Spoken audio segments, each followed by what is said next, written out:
Wednesday Everone. Today's story is The Lion Inside. In a dry, dusty place where the sand sparkled gold stood a mighty flat rock, all craggy and old. And under that rock, in a tiny full house, lived the littlest, quietest, meekest brown mouse. He was so very tiny, so incredibly small, that nobody noticed him ever at all. Hello! He got trod on and sat on and missed out for stuff, ignored and forgotten. Ow! Ouch! Yes, mouse life was tough.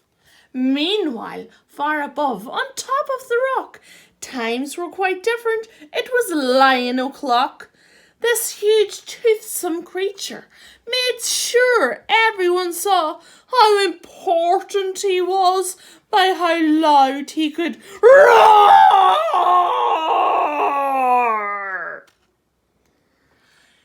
He was head of the pack. He was shouty and tough. He loved showing the crowd. He was made of strong stuff. Yes, all were impressed by this mighty king cat. If only, thought Mouse, I could be more like that. Then, late one dark night, in his Minnie Mouse bed, the cleverest thought popped into his head. He jumped from the covers and held up a paw. I've got it, he said. What I need is a roar. Roar! I mean, what if this mouse was the weeniest squeak, was a little more grrr, and a little less meek? Well, he'd still be the smallest of fuzzy brown mice, but he'd make friends and join in, and life would be nice. Yes, thought the mouse, I must find out how.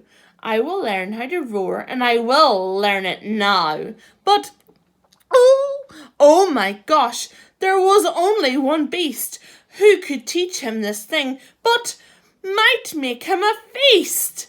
It was time to be strong, take a chance after all. Forever was such a long time to feel small. So he made himself brave, and he thought like a winner. He set off for the top, hoping not to be dinner. It felt like the scariest thing he could do, but if you want things to change, you first have to change you. The further he climbed, the closer he got to the slumbering lion, reclining at the top. Then at last, as he stood on his tippity toes, he found himself suddenly nose to nose. Pardon me? Wake up, Mr. Lion, you've got company. Squeak, squeak, Mr. Lion. What I've come to you for is squeak. Do you think you could teach me your roar? A silence befell that twinkling plain. Lion opened his eyes and puffed out his mane. Time slowed right down. Why, it felt like a week. Then he opened his mouth and let out a eek.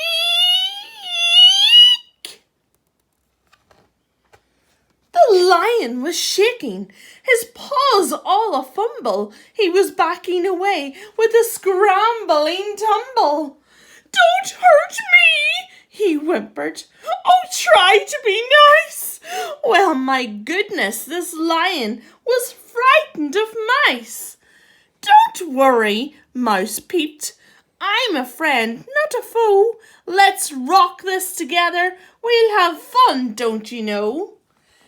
That was a magical moment for sure, when Mouse didn't feel at all small anymore. He had found his true voice and learned to speak out, and for that you don't need to roar or shout. And from that day, and always, the two were a pair. They both liked that rock better, now that rock was to share. The mouse, while still little, felt big in his head, and Lion, he still roared. But with laughter instead. Yes, that day they both learned that no matter what your size, we all have a mouse and a lion inside. The end.